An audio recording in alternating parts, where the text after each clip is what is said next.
Beautiful out here, out camping. Grey beard happening. This thing popped up. Little moles popped right out. Sore too. Bloody thing. I don't like cutting them off, but what's this? Pimple or something. Oh, pussy.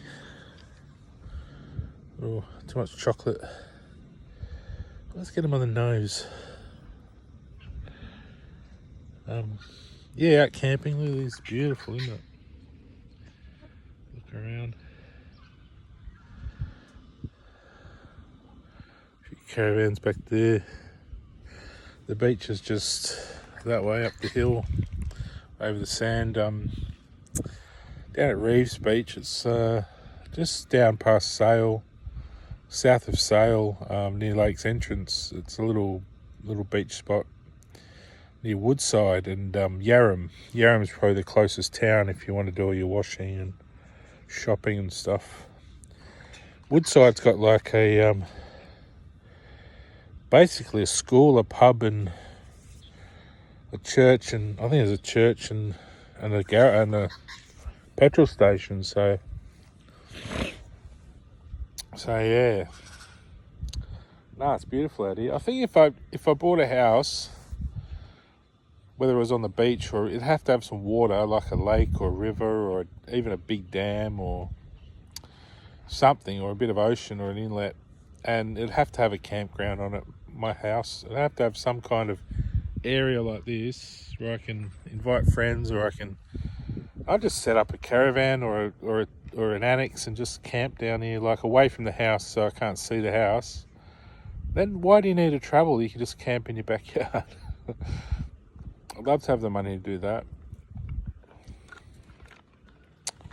Even dig up my own, if I didn't have like a river or a lake, I'd make my own one, build my own, like have a massive dam or something, line it with pebbles.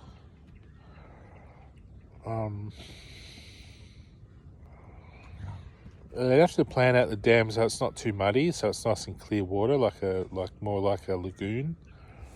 And you can have like fish and stuff in it, and feed up the fish stock, and there's so much you could do really. There's Triggy. Trig's with me. He wants to play. He's got his dentist stick and his bowl, and he's got a stick here. Bring it up. Ready? Over there. Off he goes. Oh, it's lovely out in the sun today. I've got my solar panels up on the car, and I've got a tarp. Oh, the kettle's boiling. Bam.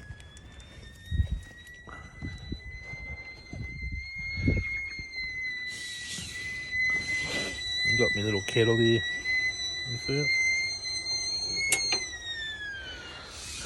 I was just in the middle of making like a Milo coffee.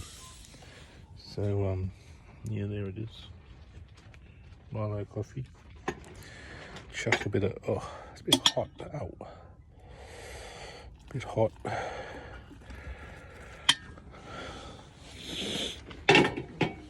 Let's get a bit of milk. Hang on. That's grouse. I love camping. I don't have a big setup, just a 4-man tent. I've got an inflatable mattress. That's Tricky's little bed at the back. He loves it. He's so relaxed. The girl in town said, "Oh, look at his soft fur. He's so soft." He's really relaxed. He just loves. Look at him out in the sun. He could live out here, the rest of his life if it was suited him, But if I had a house somewhere, I'd love to get some money to get a house and just set up a camp area in the backyard. And I'll sit back out here, have me mocha Milo. Perfect. Then I've just got the fridge in the back of the truck, and a big water bottle with a tap.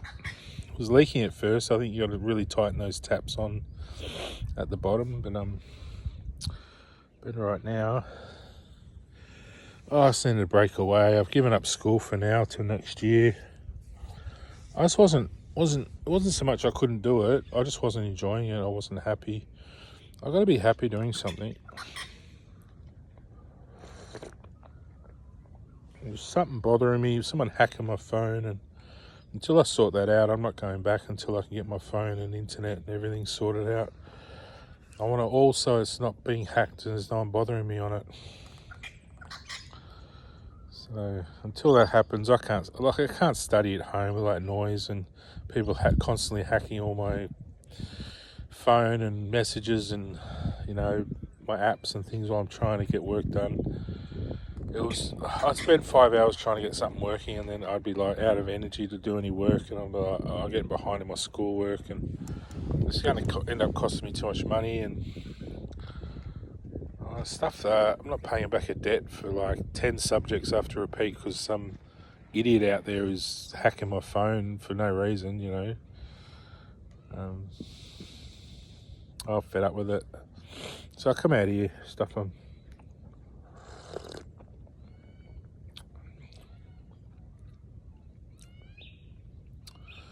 Anyway, aside with all that, made some nice friends out here. Got a few people's numbers to check back up with if we want to come camping again or something, which would be nice, and maybe meet some new other people because it's only 3 hours from Melbourne. It's not too bad. 3.5 hours.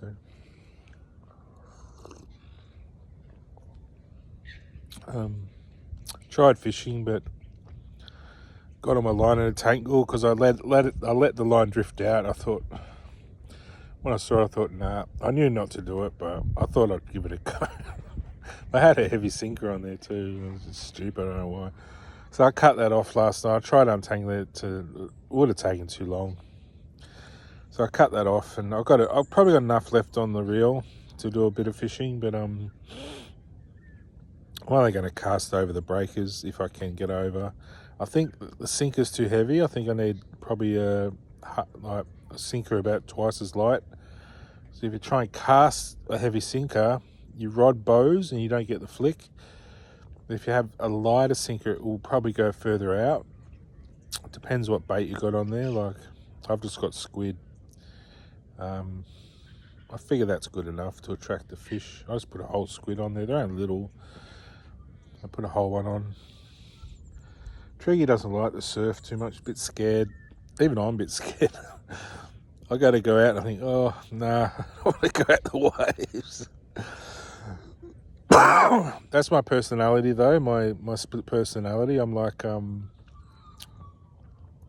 weak at things, and then I have a superpower which is strong at things. Like underneath it all, I'm probably a merman or something, But when I look at the ocean, I'm scared to go in it. But I probably, at some point in my evolution, I'll probably evolve to a merman and be able to transform and swim out and be unafraid of anything, just swim with the sharks. And that's the personality I think I am. A bit like a nerd is, afraid of girls. I'll probably be some crazy, hornbag, if I transform into some sexy man or something,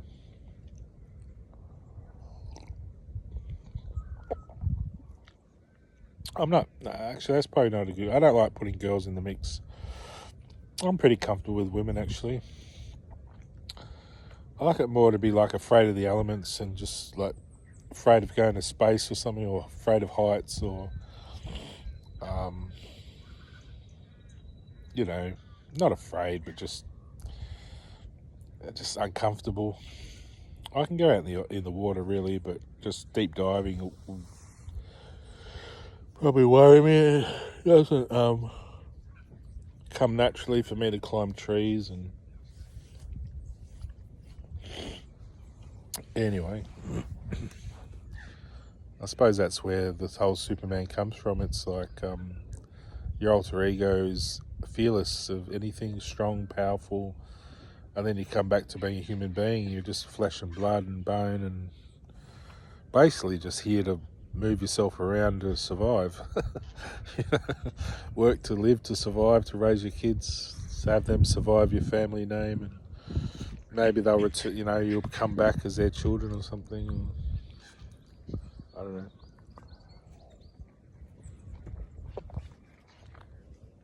Bit of a mystery, isn't it? Still waiting for this NDIS to sort itself out. Like, I probably shouldn't be on it, but I'm still disadvantaged. I don't have, a network or a community around me that in everyday community. Like, I have all the mental health background, but I've moved on from that. So how do I survive getting a job if I'm not getting proper income? Getting 10% of our income, really. Most people are getting 10% of what wage they should be getting. And then you get these pricks up at the top cashing in on us and, building billion-dollar homes. And, look at us, we're politicians, we can have billion-dollar homes. I will give you 10% of your income. How's that? It's a bit of a slap in the face, isn't it? And what have we done wrong? I don't understand what we've done wrong. Did we upset someone along the way, or are they just ignorant? Or how are you supposed to survive on, $600 a week when that's, back in the 80s we were getting $300 a week, so it's basically just doubled. And yet the cost of, say, a pair of shoes has jumped from $20 up to $500. How are you supposed to survive when they're the costs involved in getting things you need, Or, the cost of shoes was basically, a good pair of shoes was $50, and now you can spend anywhere from $400 to $500 just for the same sort of shoes, a pair of Nikes or whatever. So, even the cost of a pie was $1. Now it's like anywhere from 10, 12, $20. It's 7, 10 times the cost. And that covers across everything, and we're having to buy the shittiest bloody stuff just to survive, I tend to go a little bit above my pay grade just to get things that are a little bit better quality. Like, I don't buy the real cheap crap that's going to break as soon as you get it home. I get good rope and a decent tarp and a good kettle. Now, my kettle at home, I spent $200 on because I use it a lot. I drink a lot of tea and I boil water a lot, so I thought, I don't just want a plastic $20 one, Ken Brook or whatever they are. So I got a good Breville, I think it's Breville. It's got the multi-temperature sensors. If you want green tea, you can just do it at 80 degrees so it don't burn your mouth. And I think those little things help your morale and your happiness. Just to... Trigger, back here, buddy! Don't want you peeing on everything. Oi, Trigger! So I think those little things help your morale and your happiness, and I think we should be able to spend our NDIS on those sort of things that help us get back to normal living. I think that's what it should be for. It should be like disadvantaged living payment or something, something like, not disability, because that leaves you sick, that leaves you unhappy, that leaves you unwell, that leaves you struggling, and it's more of a burden on the government to keep paying you for how many years, whereas if you can spend 5 to 10 years getting well on a scheme, then you can get back to normal life and working again. So shouldn't it be like a recovery insurance scheme or something? Even people who've lost a leg could be called recovery insurance scheme, where they can get back to working again. Like, there'd be jobs for people who have a leg missing. They could sit on a chair and operate something with their hands or something, and get back to the point where they're happy in their life again, and they have all the things they need to be well. Like, I can't say what it's like being a wheelchair tennis person. Like, I can't remember their names. There's a few of the guys who do that, and they're commentators, and they're doing stuff. They're living a normal life, as far as I know. Now, why can't all these people who are disabled say, no, we're just disadvantaged at the moment because we have an injury? We'll give it 5 to 10 years and we'll recover, and then we use this recovery insurance scheme to get us back to normal living again. Sure, we might be missing a leg, but we won't see that as a disability. We'll see it as a disadvantage for a while, and then until we can find a new living standard where we can fit into that. Till, if you have the superpower, you could eventually grow back your leg, but haven't married me, so you can get back to a normal living standard for a human being where that's not a disadvantage, where your leg missing is not a disadvantage. You've readjusted. You, like me, going through all this experience, I have a disadvantage. It's not just disability. It's this disadvantage is people don't understand me. They think I'm the devil, or they think that I'm possessed, or something wrong with me, or that I'm mentally ill, or something else. Whereas really, I'm actually probably more skilled than I should be. So I'm probably Trigger, back off the road.